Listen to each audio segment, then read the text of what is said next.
Nous sommes heureux d'avoir bouclé cette mission que le président de la République, Félix-Antoine Tshisekedi, a voulu une mission de grande réussite parce qu'il voudrait que les relations entre l'Amérique du Sud et la RDC soient au fixe, étant donné que nous avons presque les mêmes potentialités, les mêmes défis, les mêmes problèmes, qui ne sont pas nécessairement des problèmes, mais des opportunités d'investissement. Et donc nous avons commencé par l'Uruguay, nous sommes allés en Argentine, et ce 12 août 2025, nous avons chuté par le Brésil. Nous avons d'abord commencé par une réunion avec le ministre des Affaires étrangères qui a débouché sur la signature d'un accord d'exemption de visa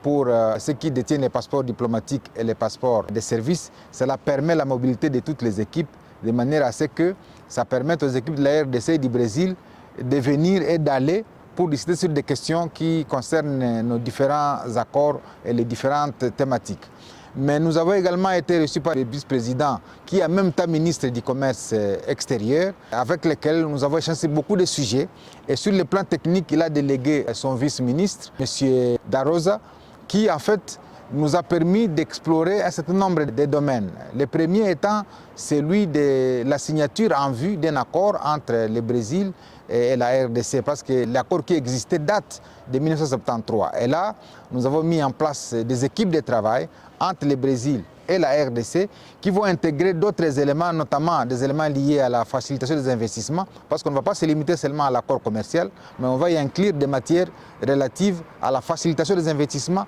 et en RDC et au Brésil. Et donc ces équipes de travail ont quelques jours pour nous produire un travail beaucoup plus élargi, beaucoup plus concret, beaucoup plus complet. Et nous avons proposé, ce qui a été retenu par la partie brésilienne, qu'en marge de la COP30, qui sera organisée en novembre 2025 à Belém, ici au Brésil, que nous puissions signer cet accord commercial entre la RDC et le Brésil, ainsi lancer un signal fort des affaires entre nos deux pays, étant donné que nous constituons les deux poumons du monde de par nos deux forêts, à savoir l'Amazonie et la forêt tropicale congolaise. Et donc on a des points communs. Il y a le fleuve Congo, le fleuve Amazon, il y a des populations qui doivent se côtoyer désormais, il y a des investisseurs qui doivent se côtoyer et nous avons fini par souhaiter qu'il y ait une mission commerciale qui soit diligentée en RDC, qu'en retour il y ait une autre mission commerciale qui soit diligentée au Brésil et qu'in fine, nous organisions maintenant un forum économique entre